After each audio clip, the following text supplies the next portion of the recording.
राधे वृंदावनेश्वरी ब्रजभानुसुते देवी प्रणमामि हरिप्रिये। वाञ्छाकल्पतरुभ्यश्च कृपा सिन्धुभ्येव च पतितानां पावनेभ्यो वैष्णवेभ्यो नमो नमः। जय श्री कृष्ण चैतन्य प्रभु नित्यानंद श्री अद्वैत गदाधर शिवासादि गौर भक्त वृंद। हरे कृष्ण कृष्ण कृष्ण हरे हरे, हरे राम राम राम हरे हरे। नमो विष्णुपादाय कृष्ण पृष्ठाय भूतले श्रीमते भक्ति वेदांत स्वामी निति नामिने। नमस्ते सारस्वते देवे गौरवाणी प्रचारणे निर्विशेष शून्यवादी पाश्चात्य देश तारणे। नारायणं नमस्कृत्य नरं चैव नरोत्तमं देवीं सरस्वती व्यासं ततो जयमुदीरयेत्। नष्टप्रायेषु भद्रेषु नित्यं भागवत सेवया भगवती उत्तम श्लोके भक्तिर्भवति नैष्ठिकी। ओम नमो भगवते वासुदेवाय, ओम नमो भगवते वासुदेवाय, ओम नमो भगवते वासुदेवाय। हरे कृष्ण। सबको आवाज आ रही है जी?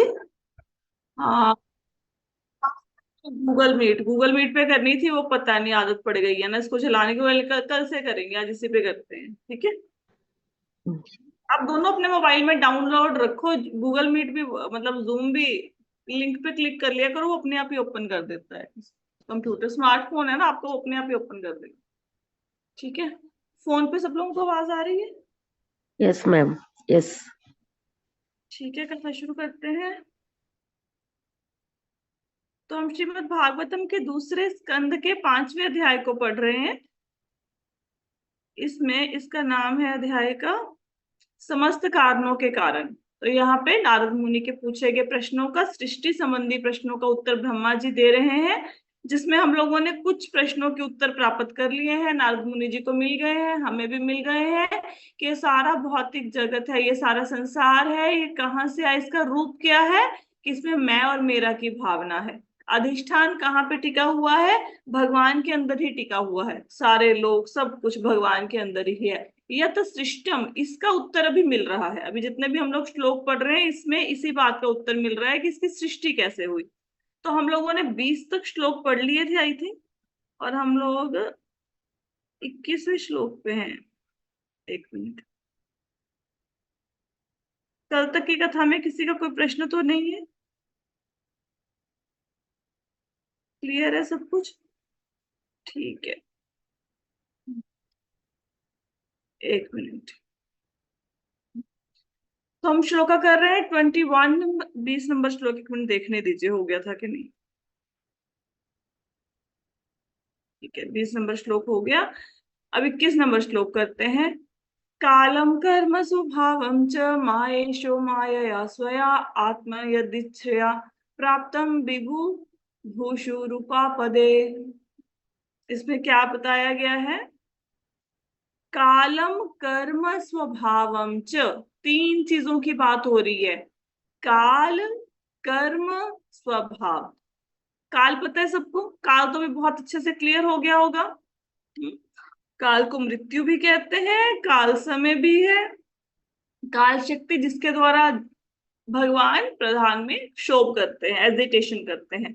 कर्म, हम लोगों के कर्म जो कि अभी दृष्ट नहीं है, दिख नहीं रहे, कर्म कर रहे हैं हम। स्वभाव, हर व्यक्ति का अपना एक अलग स्वभाव होता है। स्वभाव जैसे कुछ लोगों को मीठा पसंद है, कुछ को नमकीन पसंद है, कुछ लोगों को भक्ति पसंद है, कुछ लोगों को मूवीज देखना पसंद है ना। हर एक बंदे का अपना स्वभाव है। तो स्वभाव को कैसे समझेंगे? जैसे आपको, आपने देखा होगा दुनिया में, आप किसी बंदे को ना बहुत ज्यादा प्रीचिंग करते हो, बहुत ज्यादा उनको इंसिस्ट करते हो, कथा सुनो, जाप करो, लेकिन वो नहीं करते।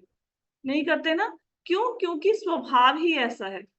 वो स्वभाव ही ऐसा है कि वो बद्ध रहना चाहते हैं। हम्म। तो इन तीनों चीजों को देखो, पहले हम लोग इसका अनुवाद पढ़ते हैं, फिर एक एक करके समझते हैं। समस्त शक्तियों के नियंत्रता भगवान अपनी ही शक्ति से नित्य काल समस्त जीवों के भाग्य और उनके विशिष्ट कर्म की, विशिष्ट स्वभाव की सृष्टि करते हैं, और फिर स्वतंत्र रूप से उन्हें अपने में विलीन कर लेते हैं।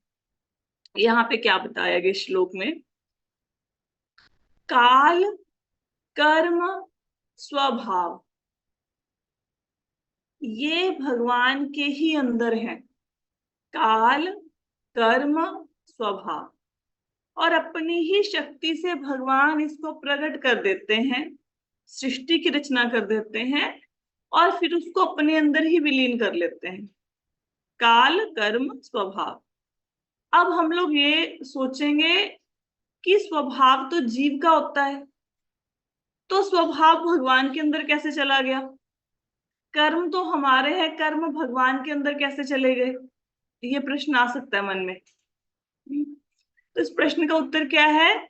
जैसे आपके हाथ में स्मार्टफोन है, अब स्मार्टफोन को उठा के आप अपनी जेब में डाल लो, ठीक है। अब इसका मतलब क्या, अगर मैं आपसे पूछूं स्मार्टफोन कहाँ है, आपका मोबाइल फोन कहाँ है, तो मोबाइल फोन कहाँ है, हम बोलेंगे कमरे में है। कमरे में मोबाइल फोन कहाँ है? आपकी जेब के अंदर है। दो बातें हो गई ना। तो समस्त जीवों का जो स्वभाव है, समस्त जीव किसके अंदर है? भगवान के अंदर। तो जब समस्त जीव भगवान के अंदर है तो उनके कर्म और स्वभाव भी भगवान के अंदर ही है। हमें पढ़ा था ना कि जब सृष्टि का प्रलय हो जाता है तो सबके सब जीव कहाँ चले जाते हैं? हम सब लोग कहाँ चले जाते हैं बताइए, प्रलय के बाद? हाँ, ऑनलाइन वाले बताओ, जब हम लोगों का भगवान प्रलय के हो जाएगा तो हम कहाँ चले जाएंगे? भगवान के अंदर। भगवान ऐसा नहीं है भगवान भाई। के पास अच्छा और बताइए कोई। भगवान का पास चला जाता है। भगवान के अंदर जब वो सांस छोड़ते हैं, सांस लेते हैं। ठीक है, देखो आप लोगों को मैंने पढ़ाया था कारणोदक्षयी विष्णु, गर्भोदक्षयी विष्णु, क्षीरोदक्षयी विष्णु, ये तो नाम याद है। कारणोदक्षयी विष्णु जिनकी सांसों से असंख्य ब्रह्मांड प्रकट होते हैं, गर्भोदक्षयी विष्णु हर एक ब्रह्मांड में प्रवेश कर जाते हैं, और क्षीरोदक्षयी विष्णु आपके अंदर है। इतना याद आया सबको? यहां तक तो क्लियर है। हाँ जी। अब प्रलय दो प्रकार का होता है। एक प्रलय होता है जब ब्रह्मा जी की रात होती है, 4 अरब 32 करोड़ घंटे का ब्रह्मा जी का दिन होता है। और ये जब 4 अरब 32 करोड़ साल खत्म हो जाते हैं तो फिर उसके बाद ब्रह्मा जी की रात्रि शुरू होती है। तो ब्रह्मा जी की रात्रि होती है, उसको पहला प्रलय कहते हैं। एक प्रलय तब होता है जब ब्रह्मा जी की रात होती है। क्लियर हुआ? हाँ जी। ब्रह्मा जी की आयु कितनी है? 100 साल। वो 100 साल हमारे 100 साल नहीं है, वो दैवीय 100 साल है। मतलब जिसमें जब 12 घंटे 4 अरब 32 करोड़ के बराबर हैं, तो अब वैसे कैलकुलेट करने हैं 100 साल। हालांकि हमारी बुद्धि से परे हैं। कल जैसे संजय जी ने पूछा कि कब शुरू हुई, तो फिर मैं उनको नहीं बता पाई क्योंकि वो हमारी बुद्धि से परे है। मैं बोलूंगी 4 अरब 32 करोड़ घंटों को ये 12 घंटे हैं, ऐसे ऐसे आप 100 साल बनाओ। तो एक दिन में 24 घंटे, पहले तो साल कैलकुलेट करो उसके अकॉर्डिंग, फिर उसको मल्टीप्लाई करो। हमारी बुद्धि से ही परे है, हम समझ ही नहीं सकते कितनी बड़ी संख्या आएगी। एक प्रलय होता है जब ब्रह्मा जी की रात होती है, एक प्रलय होता है जब ब्रह्मा जी की आयु समाप्त फुल, होती है, हाँ, 100 साल के होते हैं जब। 100 साल की पूरी हो जाती है। क्लियर हुआ? एक प्रलय जब ब्रह्मा जी की रात हुई, एक प्रलय जब 100 साल खत्म हो गए। जब ब्रह्मा जी की रात होती है उस समय हम सब लोग गर्भोदक्षयी विष्णु के उदर में जाते हैं, उनके पेट में चले जाते हैं। जब ब्रह्मा जी की एक रात होती है, वो वाला जो प्रलय होता है, आंशिक प्रलय जब होता है, उस समय हम गर्भोदक्षयी विष्णु के उदर में चले जाते हैं। क्लियर हुआ? यहां से ब्रह्मा जी आए थे, ये समझ लो, ये याद रखना कि ब्रह्मा जी यहाँ कहाँ से आए थे? गर्भोदक्षयी विष्णु के नाभि से आए थे, तो वहां पे चले जाते हैं हम। जब पूर्ण प्रलय होता है, जब 100 साल खत्म हो जाते हैं, ब्रह्मा जी की आयु खत्म हो जाती है, अब नया कोई व्यक्ति ब्रह्मा बनेगा, उस समय पे जब पूर्ण प्रलय होता है तो हम सब कहाँ जाएंगे? महाविष्णु के अंदर। क्लियर हुआ? ठीक है। कंफ्यूजन हाँ तो नहीं है? दो प्रकार का प्रलय। ब्रह्मा जी की रात होएगी तो गर्भोदक्षयी विष्णु जी के पेट में चले जाएंगे, और जब ब्रह्मा जी का 100 साल समाप्त हो जाएंगे तो हम कारणोदक्षयी विष्णु के, सॉरी हाँ, महाविष्णु के पेट में चले जाएंगे। अब कोई व्यक्ति ये सोचे, कोई बात नहीं, करोड़ों साल बाद ही सही, हम भगवान के पास तो चले ही जाएंगे, जो मर्जी कर्म करते रहें। लेकिन वो जो गर्भोदक्षयी विष्णु या कारणोदक्षयी विष्णु के पेट में जाना है, वो जाना क्या है? वो इस प्रकार है जिस प्रकार आप रात को सोते हैं। अब आप रात को सोए, सुबह उठ के फिर वही बच्चों को स्कूल करके भेजना है तैयार, फिर वही आपने खाना बनाना है, फिर वही ऑफिस जाना है, फिर वही जॉब पे जाना है, आपने अपने अपने काम पकड़ लिए ना। ठीक है, तो जो काम जहां पे छोड़ा था रात को, सुबह उठ के वहीं से घर का काम पकड़ लेते हो ना, वहीं से शुरू होता है ना। ठीक है, इसी प्रकार जो कर्म आपने जहां छोड़ दिया, जैसे ब्रह्मा जी के प्रलय का समय हो गया, ठीक है, अब प्रलय हो जाएगा, अब आपके कर्मों की किताब को लेकर आप उनके पेट में जाते हैं। जो कर्मों का बैग है, उस बैग के साथ भगवान के पेट में जाएंगे। वही हिसाब किताब के साथ जब भी सृष्टि होगी तब प्रकट होंगे, और वहां से फिर से शुरू कर दोगे। भले ही सृष्टि की रचना खरबों साल बाद हो, भले ही करोड़ों अरबों खरबों साल बाद हो, लेकिन आपकी जर्नी वहीं से शुरू होगी, आपकी यात्रा वहीं से शुरू होगी, यहां से छोड़ी थी। जो जो अगर कोई बंदे ने चोरी करी, सपोज खरबों साल पहले करी, फिर वो प्रलय हो गया, वो महाविष्णु के पेट में चला गया, तो नेक्स्ट जब भी सृष्टि की रचना होगी, उस चोरी का जो भी फल है उसको उतने सालों बाद मिल जाएगा, मिलेगा जरूर, खत्म कुछ नहीं होने वाला। क्लियर हुआ? अब समझ आया कर्म कैसे भगवान के अंदर है? ये लाइन समझ पाए? कर्म भगवान के अंदर कैसे है? ठीक है, काल तो भगवान के अंदर है ही है, ठीक है, स्वभाव, अब जीव भगवान के अंदर गए तो स्वभाव भी भगवान के अंदर हो गया। अब भगवान अपनी शक्ति से, माया शक्ति से जगत की सृष्टि करते हैं। क्यों? क्योंकि वो अपनी इच्छा से अपने आप को अलग अलग अवतारों में विस्तारित करना चाहते हैं, रूप का विस्तार करना चाहते हैं। फिर से वो सृष्टि की रचना करते हैं और फिर से प्रलय करते हैं, फिर अपने अंदर समा लेते हैं। ये बार बार बार बार ऐसे ही चला जा रहा है, इसका कोई आदि अंत कब है हम समझ ही नहीं पाएंगे, ये बारंबार होता जा रहा है। क्लियर हुआ? कई बार आपने देखा होगा, अब जैसे मेरे जीवन में ऐसा है कि मेरे पास ना दो तीन लोग ऐसे हैं जो मुझे श्रीमद् भागवतम सुनने के लिए ना बार बार अप्रोच करते हैं। कुछ लोग तो ऐसे हैं 4-5 साल से अप्रोच कर रहे हैं कि श्रीमद् भागवतम सुना दो, श्रीमद् भागवतम। मेरी उनको सुनाने की तीव्र इच्छा है, और वो जो मुझे टाइम देते हैं कि हम सुबह सुनेंगे, मेरे पास एक्चुअल में टाइम नहीं है पूरे दिन में, लेकिन जो मुझे टाइम देते हैं कि जैसे एक माता जी आते हैं, उन्होंने बोला श्रीमद् भागवतम सुननी है, ठीक है जी, हमने कोशिश करी 3 साल पहले उनको सुनाने की, नहीं सुन पाई, चले गए बीच में, 2-3 बार सुना फिर चले गए। फिर से सुनाने की कोशिश करी, वो सुनने आए, कहते शाम को सुनने आते थे, उन्होंने 2 दिन सुनी, फिर कहते मुझे शाम का टाइम सूट नहीं कर रहा। कहते ठीक है फिर सुबह सुन लिया करो। सुबह आए, 2 दिन सुनी, कहते मुझे सुबह का टाइम भी नहीं सूट कर रहा। मतलब आप ये देखो, श्रीमद् भागवतम को सुनने की इच्छा है, लेकिन फिर भी क्योंकि उसके लिए प्रायोरिटी सेट नहीं कर पा रहे हैं आप, आपके जीवन में हर चीज के लिए समय है। मैंने उनको ये भी समझाया कि देखो, आप अपने बच्चे को स्कूल भेजते हो डेली तैयार करके, कोई ऐसा दिन आया कि आप बीमार थे और अपने बच्चे की छुट्टी करवा ली कि आज तुम स्कूल मत जाओ, मेरी तबीयत खराब है। भले ही हम मर रहे हो, माँ के शरीर में जान ना हो, लेकिन बच्चे को स्कूल जरूर भेजेंगे, मरते मरते भी नाश्ता बना के देंगे। ठीक है, क्यों? क्योंकि बच्चे को स्कूल भेजना हमारी प्रायोरिटी है।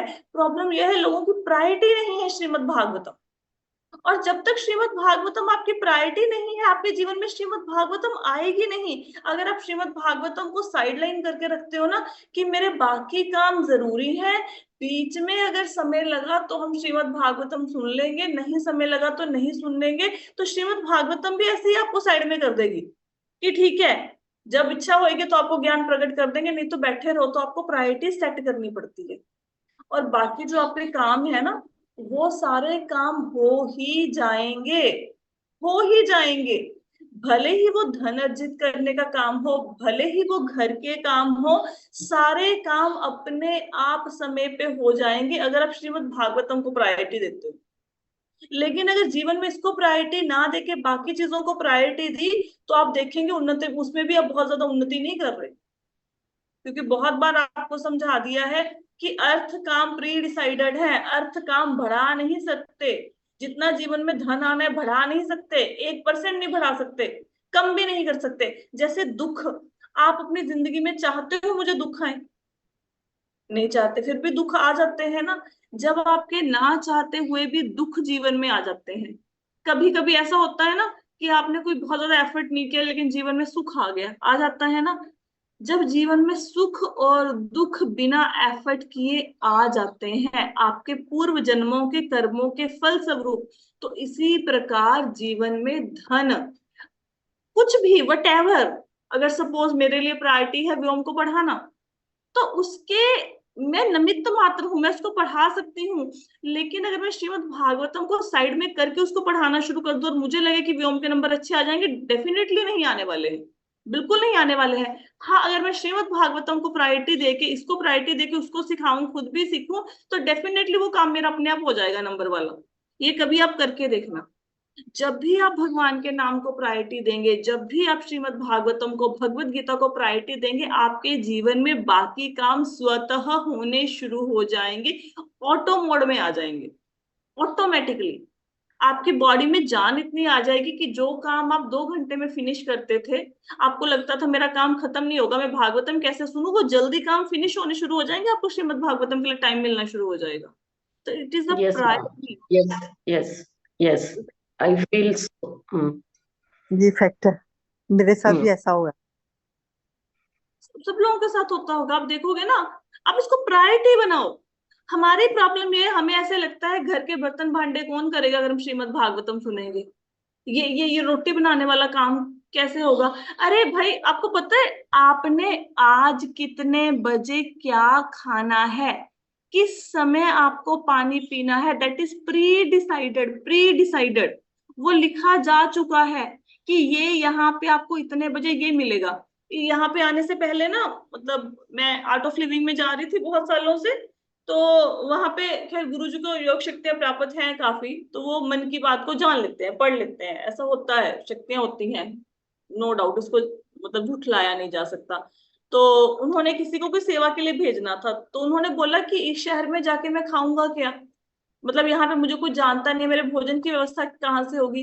तो गुरुजी कहते हैं कि वहां पे जाके आपको इस दिन इतने समय पे खीर मिल जाएगी। वो व्यक्ति वहां गया तो वहां पे उस दिन उसको वो खीर मिल गई।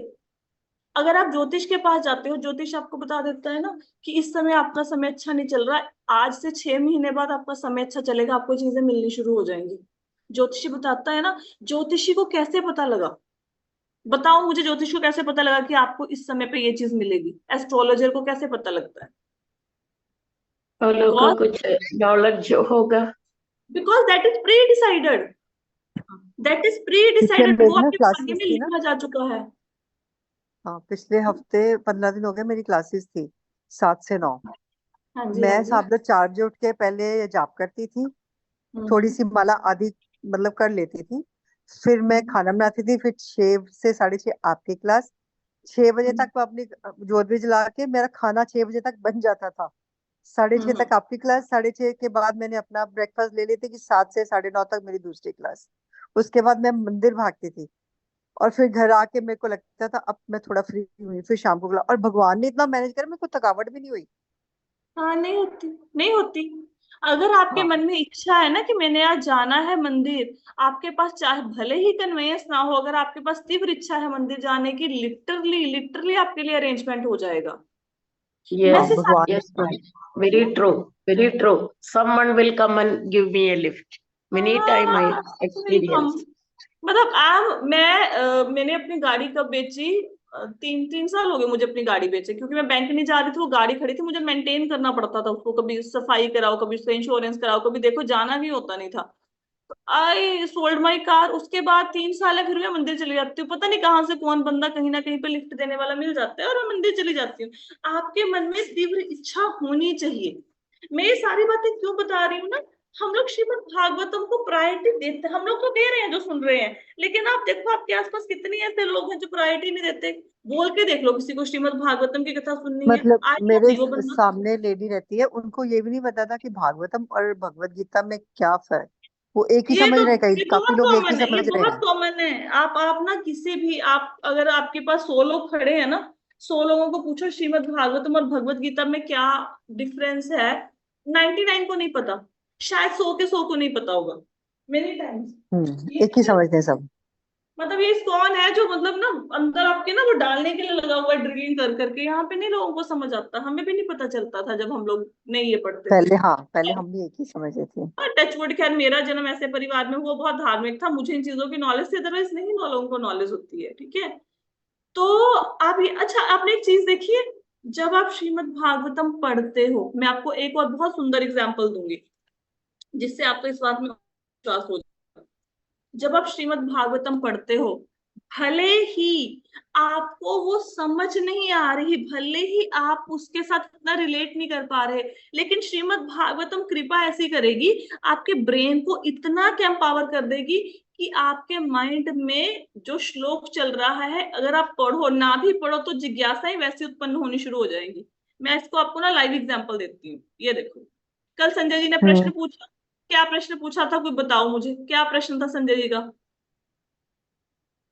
कि भी कब वेद मतलब कि आए, ये सब कुछ है। उनका हाँ, उनका ये प्रश्न था कि जैसे जो ऋषि मुनि इतनी तपस्या करते हैं, जो भक्त होते हैं, इतने लेवल पे पहुंच जाते हैं, तो उनको कैसे, मतलब कि उनको तो भगवान प्रकट करते होंगे ना, कि मतलब एक उनका एक टाइम प्रश्न मिलता था, है। ही wants to know the date. उनको डेट चाहिए थी कि सृष्टि कब से शुरू हुई, है ना, कोई कोई तिथि चाहिए थी, कब से हम लोग ऐसे बद्धावस्था में पड़े हैं। अच्छा, उन्होंने कभी श्रीमद् भागवतम खोली नहीं, मुझे नहीं लगता। संजय जी आपने कभी श्रीमद् भागवतम खोली इससे पहले? अब बताओ। मैं नहीं, प्रैक्टिस नहीं खोली। अब इनको ढेला नहीं पता श्रीमद् भागवतम का इस श्लोक में क्या होने वाला है, ठीक है। आप ये देखो, इस श्लोक के तात्पर्य में देखो, ये देखो। इस सृष्टि एक ऐतिहासिक इस तरह सृष्टि एक ऐतिहासिक तिथि से प्रारंभ होती है, जैसा कि हम अपने अल्प अनुभव से सोचने के आदी हैं। सृष्टि तथा प्रलय का पराक्रम अनादि है, अर्थात इसकी उत्पत्ति पहले पहल कब हुई थी इसका पता नहीं है, क्योंकि आंशिक सृष्टि की अवधि क्या है, 8 अरब 64 करोड़ वर्ष की है। लेकिन वैदिक साहित्य में वर्णित सृष्टि का नियम है कि वह कुछ कुछ अंतरालों में सृजित होती है और भगवान की इच्छा से पुनः वनिष्ठ हो जाती है। संजय जी आप देख पा रहे हो कैसे रिलेट है इसका तात्पर्य आपके उसके साथ? हाँ, isn't it answer amazing? Gita खोली और वही आ गया पेज। वही आ गया ना। हमने तो कुछ नहीं किया, तात्पर्य तो ऐसे लिखा हुआ है, और इन्होंने श्रीमद् भागवतम पढ़ी भी नहीं है, लेकिन इनके माइंड में वो क्वेश्चन इसी श्लोक पे क्यों आया? पहले तो कभी पूछा नहीं है, क्योंकि उसका आंसर इसी श्लोक में है। आप देखते हो श्रीमद् भागवतम कितनी अमेजिंग है, कितनी अमेजिंग है कि आपने तात्पर्य नहीं पढ़ा, सिर्फ मन में इच्छा है कि मैं श्रीमद् भागवतम पढ़ूं सुनूं, तो आपको भगवान ने बुद्धि वैसे दे दी कि देखो, एक बात समझो। फर्स्ट श्लोक का क्या है श्रीमद् भागवतम का? तेने ब्रह्म हृदय आदि कवये, ब्रह्मा जी के हृदय में भगवान ने ज्ञान को प्रकाशित किया। जो भौतिक ज्ञान होता है और जो आध्यात्मिक ज्ञान होता है, इन दोनों में डिफरेंस को समझिए। जो भौतिक ज्ञान है, उसको ज्ञान को प्राप्त करने के लिए हम स्कूल कॉलेज में जाते हैं, एडमिशन लेते हैं, बैग लेके जाते हैं, नोट्स बनाते हैं, फिर टीचर आता है, एग्जाम होता है, साल बाद हमारी नर्सरी क्लास पास होती है। यही तरीका है ना। लेकिन आध्यात्मिक ज्ञान को लेने का क्या तरीका है? आध्यात्मिक ज्ञान को लेने का तरीका ये है, पहला तो जो बंदा बोल रहा है उसके प्रति आपका विश्वास होना चाहिए, फिर जो बोला जा रहा है शास्त्रों से उसके प्रति विश्वास होना चाहिए, फिर मन में तीव्र इच्छा होनी चाहिए। और आपको पता है, जब ये तीनों चीजें होती हैं, जब सामने वाले बंदे में विनम्रता होती है, श्रद्धा होती है, वचनों के ऊपर, शास्त्र के ऊपर श्रद्धा होती है, तो भगवान हृदय में ज्ञान प्रकाशित करते हैं। आपको 1 साल तक पेपर पास करोगे नर्सरी का, फिर एलकेजी में होगे, यूकेजी में होगे, इसकी वेट करने की जरूरत नहीं है। भगवान आपको सीधा एलिवेट करके ग्रेजुएशन में ग्रेजुएट करवा देंगे, आपको सीधा हृदय में ज्ञान प्रकाशित कर देंगे। अब आप देख लो, आपके सामने, मतलब बिल्कुल कल की कथा में से मैं आपको लाइव एग्जांपल दे रही हूँ कि जिस बंदे ने श्रीमद् भागवतम पढ़ी तक नहीं है, उनके हृदय में भगवान ने ज्ञान प्रकाशित करना शुरू कर दिया कि ये श्लोक में आपके क्वेश्चन का आंसर मिल जाएगा। तो जब भगवान इनको ज्ञान दे सकते हैं, आपको नहीं देंगे? बस ओनली, अब देखो, हालांकि ये संजय जी इतना माला वाला नहीं करते, एकादशी का व्रत भी पता नहीं करते, नहीं करते, लेकिन एक बात तो है ना कि क्लास में टाइम पे आना है, पिछले 3 साल से आ रहे हैं। तो बहुत सारे ना भक्ति के अंग होते हैं, स्मरण, कीर्तन, श्रवण, हाँ, अर्चा, विग्रह का पूजन, पाद सेवनम, बहुत सारे होते हैं। तो ये चाहे ये सारों को फॉलो कर लो आप, चाहे किसी एक को फॉलो कर लो, श्रवण तो कर रहे हैं ना, श्रवण से ही जिंदगी का उद्धार हो जाएगा। लेकिन इसका मतलब ये नहीं कि चैंटिंग नहीं करनी, चैंटिंग भी जरूरी है, लेकिन श्रवण से आप देख लो कितना फर्क पड़ गया। तो इसका हमें क्या इस श्लोक से सीखने को मिलता है कि कर्म स्वभाव जीव भगवान के अंदर ही है। जब भगवान की इच्छा होती है, भगवान माया शक्ति के द्वारा उसको प्रकट कर देते हैं। कहीं बाहर से नहीं आते ये चीजें, वो प्रकट हो जाती है चीजें। ठीक है, और फिर वहां से सृष्टि पहले चलती है, फिर एक पर्टिकुलर टाइम के बाद विनिष्ट हो जाती है। इसकी डेट क्यों नहीं लिखी गई? इसकी डेट इसलिए नहीं लिखी गई, ये देखो इन्होंने स्पेशली लिखा कि सृष्टि अनादि है। ये कब शुरू हुई हमें नहीं पता। क्यों कहते हैं? अगर सृष्टि का, अगर सपोज करो, एक एग्जांपल से समझाती हूँ। सपोज एक संख्या है 1,00,000। 1,00,000 एक संख्या है। अब मैं बोलूं 1,00,000 का 0.000000001% 8 करोड़ 8 अरब 64 करोड़ साल है। तो आप बोलोगे अगर 1,00,000 का 0.00001% इतना है, तो 1,00,000 का पूरा मैं कैसे करूं? मैं तो समझ ही नहीं सकता। ठीक है, तो हमारे भौतिक बुद्धि में इसकी डेट नहीं आ सकती, इसलिए वर्ड दिया गया अनादि। राइट? ठीक है, तो कब शुरू होती है? जब भगवान की इच्छा होती है। कब प्रलय आता है? जब भगवान की इच्छा होती है। राइट? चलो, इस श्लोक में किसी को कुछ नहीं समझ आया तो पूछ सकते हैं। क्लियर हो गया? आगे चलें। कालाद गुण व्यतिकरः परिणामः स्वभावतः कर्मणो जन्म महतः पुरुष अधिष्ठात अद्भुत। इसमें क्या बताया गया है? प्रथम पुरुष के अवतार कारणवशयी विष्णु के बाद महत तत्व अथवा भौतिक सृष्टि के तत्व अर्थात भौतिक सृष्टि के सिद्धांत घटित होते हैं, तब काल प्रकट होता है। काल कर्म से तीनों गुण प्रकट होते हैं। प्रकृति का अर्थ है 3 गुणात्मक अभिव्यक्तियां जो कार्यों में रूपांतरित होती हैं।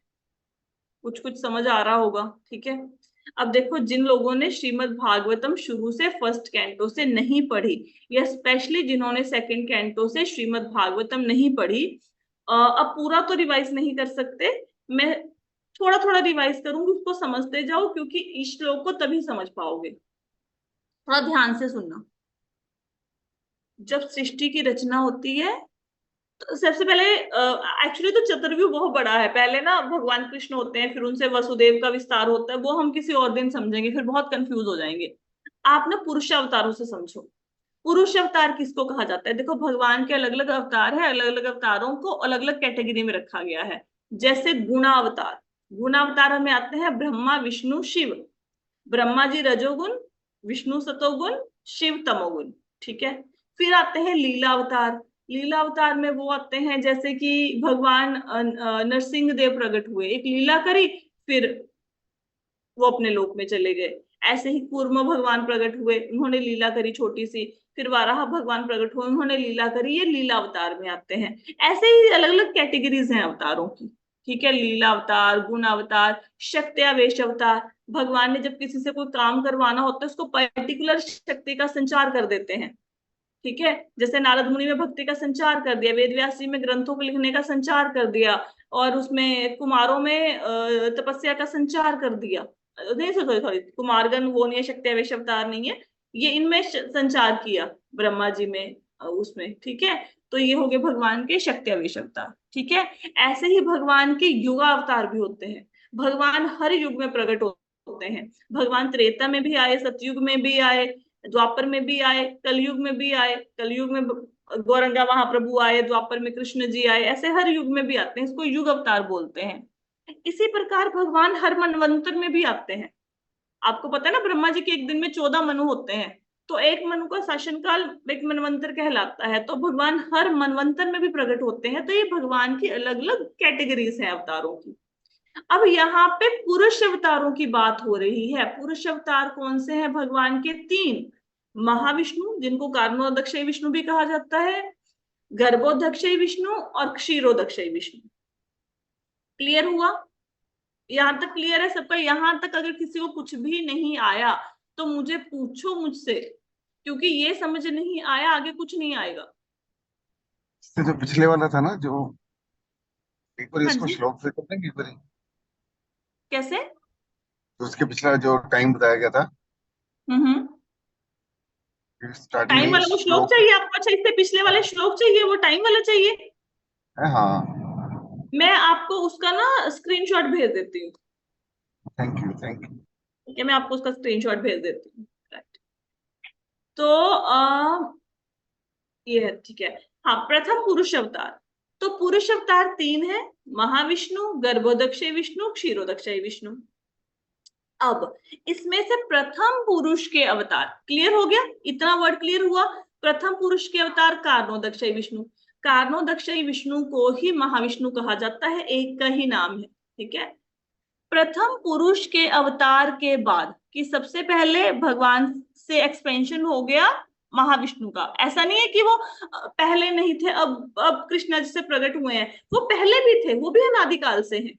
लेकिन जैसे कमरे में चीजें हैं, सालों से पड़ी हैं, आपने बिजली का बल्ब ऑन कर दिया, दैट्स इट, प्रथम पुरुष का अवतार हो गया। इसके बाद महत तत्व। अब क्या वर्ड आया? महत तत्व। अब महत तत्व, आई होप सो कि बहुतों को आता होगा, बहुत भूल भी गए होंगे, दोबारा से समझा देती हूँ। भगवान के मन में इच्छा आई सृष्टि की रचना करनी है, ठीक है। तो जैसे ही भगवान के मन में इच्छा आई, तो भगवान सीमेंट रेता बजरी लेने नहीं गए सृष्टि की रचना करने के लिए। भगवान की शक्तियां अनंत हैं, भगवान के मन में इच्छा आती है, भगवान की शक्तियां कार्य करना शुरू कर देती हैं, राइट। जैसे आपने गीजर का बटन ऑन किया, बस बटन ऑन किया, गीजर को पता है कि अब मुझे पानी गर्म करके इनको देना। भगवान के मन में इच्छा हुई तो भगवान की शक्तियां एक्टिवेट हो गई।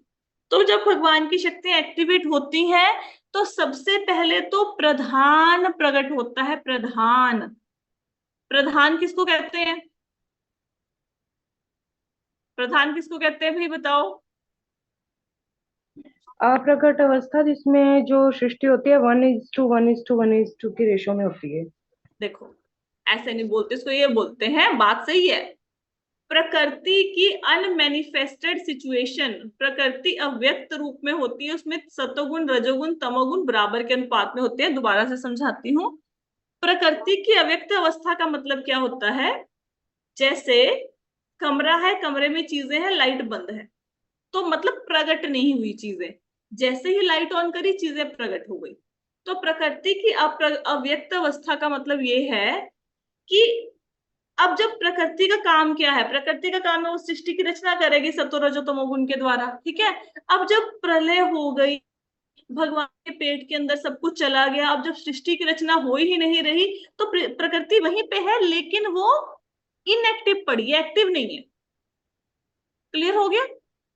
जैसे आपका फोन है, फोन में सारा डेटा है, यूट्यूब फेसबुक सब कुछ है ना, लेकिन फोन की बैटरी चार्ज नहीं है, तो फोन पड़ा है, बस पड़ा है, या फोन का आपने बटन ऑन नहीं किया, जैसे ही बटन ऑन किया, कोई चीज लगाई, अब वो काम करना शुरू कर दिया। जैसे टीवी है, टीवी बंद पड़ा है, जैसे ही ऑन किया, टीवी ने दिखाना शुरू कर दिया प्रोग्राम।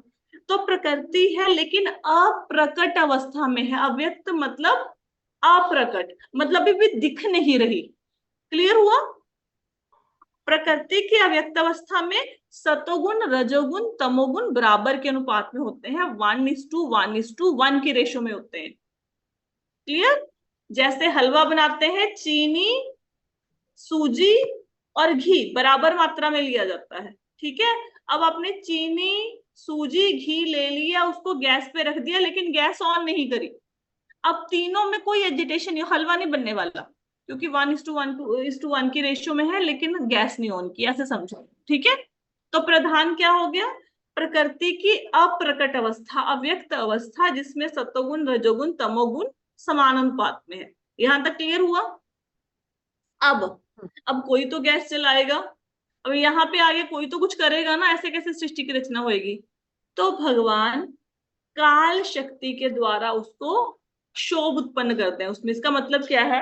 भगवान वो जो अप्रकट अवस्था है सृष्टि की, जिसमें सतोगुण रजोगुण तमोगुण बराबर के अनुपात में है, उसमें एजिटेशन कर देते हैं काल शक्ति के द्वारा। मतलब भगवान ने, समझो कि जैसे हमने हलवा बनाना है, हमने गैस जला दी, अब गैस जलाई तो क्या हुआ?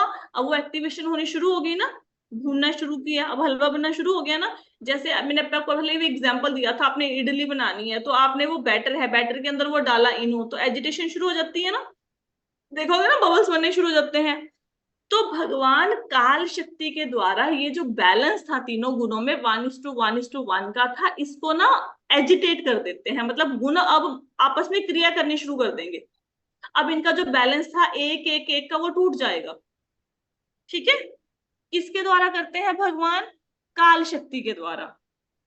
और इसके बाद क्या होता है, भगवान प्रकृति के अंदर जैसे कोई लेडी प्रेग्नेंट होती है ना, तो उसके अंदर बालक होता है, तो भगवान प्रकृति के अंदर जीवों को गर्भस्थ करते हैं अपने दृष्टि पात्र मात्र से, सिर्फ देखने मात्र से जीवों को प्रकृति के गर्भ में डाल देते हैं। इसको कहते हैं काल शक्ति, और जीव शक्ति के द्वारा भगवान प्रकृति में क्षोभ उत्पन्न करते हैं। कुछ समझ आ रहा है कि ऊपर से जा रहा है, ज्यादा हो गया? वैसे तो पहले बहुत बार समझाया हुआ है। इसको कहते हैं महत तत्व। प्रधान क्या हो गया? प्रधान हो गया सृष्टि के तीनों गुण, सतोगुण, रजोगुण, तमोगुण 1:1:1 की रेशो में है, ये हो गया प्रधान।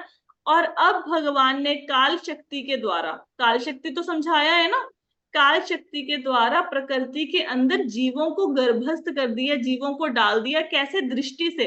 नॉर्मल दुनिया में तो क्या होता है, पुरुष स्त्री के संगम से एक शिशु उत्पन्न होता है, बच्चा दुनिया में आता है, लेकिन भगवान अपनी किसी भी इंद्रिय से कोई भी कार्य कर सकते हैं। भगवान आंखों से खा सकते हैं। आपने देखा होगा कई लोग, पता है, भगवान के मुख में चम्मच लगा लगा के देते रहते हैं, भगवान की ड्रेस भी खराब कर देते हैं। भगवान आंखों से खा सकते हैं। तो भगवान को ऐसे प्रॉपर, मतलब ऐसे मुंह में डालने का जरूरत नहीं है, आप भोग लगा के सामने रखो, भगवान दृष्टि से खा लेते हैं। हम लोग बद्ध जीव हैं, हम नहीं खा पाएंगे, हम आंखों से नहीं खा पाएंगे, हमारी आंखों में मिर्ची लग जाएगी, जलन होनी शुरू हो जाएगी। भगवान खा लेते हैं आंखों से। ठीक है, इसी प्रकार भगवान को, ब्रह्मा जी को प्रकट करना था, भगवान जी ने लक्ष्मी की सहायता नहीं ली, भगवान ने अपने नाभि कमल से ही प्रकट कर दिया ब्रह्मा जी को। ठीक है, तो भगवान सारी इंद्रियों से सारे कार्य कर सकते हैं, क्योंकि भगवान की इंद्रिय दिव्य हैं। तो भगवान सिर्फ दृष्टिपात मात्र से, सिर्फ देखने से ही प्रकृति को इम्प्रेग्नेंट कर देते हैं, गर्भस्थ कर देते हैं। और प्रकृति के पेट में कौन है? हम सारे जीव, हम सारे जीवों को प्रकृति के अंदर गर्भस्थ कर दिया भगवान ने। इसको कहते हैं महत तत्व। क्लियर हुआ? बोलो भाई कुछ। हाँ जी माता जी। Yes yes. ये भी बात मैम, पक्की है कि भूल जाएंगे। हाँ जी बताइए बेबी जी। 3 गुणों का रेशियो चेंज हम्म, होता है, उसको महातत्व बोला था ना कल? हाँ जी, 3 गुणों की रेशो चेंज होती है, और भगवान प्रकृति के अंदर जीवों को इम्प्रेग्नेट करते हैं। Okay ma'am. ठीक है, सिर्फ देखने से भगवान सिर्फ प्रकृति को देखते हैं और प्रकृति इम्प्रेग्नेंट हो जाती है, प्रकृति गर्भस्थ हो जाती है, सिर्फ देखने मात्र से। इसको कहते हैं महतत्व। ठीक है, अथवा भौतिक सृष्टि के तत्व, अर्थात भौतिक सृष्टि के सिद्धांत घटित होते हैं। अब इस को समझाने के लिए, हालांकि मैंने पहले बताया हुआ है, लेकिन मैं फिर से समझाऊंगी, इसके लिए मुझे 15 मिनट चाहिए। भौतिक सृष्टि के तत्व और भौतिक सृष्टि के सिद्धांत घटित होते हैं, इसके लिए 15-20 मिनट का समय चाहिए। तो बाकी की कथा को हम कल कंटिन्यू करेंगे। आज थोड़ा सा कोशिश कीजिए, थोड़ा सा, कि कहीं पे ना ये प्रधान और महतत्व की ना डेफिनेशन लिख लो। ये लिखनी पता है क्यों जरूरी है? क्योंकि ये ना बार बार बार बार हर जगह पे आएगा, हर कैंटो में आएगा। तो कहीं पे हल्का सा लिख लो, याद रहेगा। कुछ नहीं लिखना, प्रधान लिख के उसमें लिख लो प्रकृति की अप्रकट अवस्था 1:1:1, सतो रजो तमोगुण। महतत्व में क्या है? काल शक्ति के द्वारा भगवान प्रकृति को इम्प्रेग्नेंट कर देते हैं, जीवों को डाल देते हैं। अगर बोलोगे तो मैं भी लिख के भेज दूंगी, उसको सेव कर लो। ठीक है, तो बाकी लिख के भेज देना माता जी। हाँ जी, हाँ जी, हाँ जी, ठीक है, मैं डाल देती हूँ। ठीक है, ओके।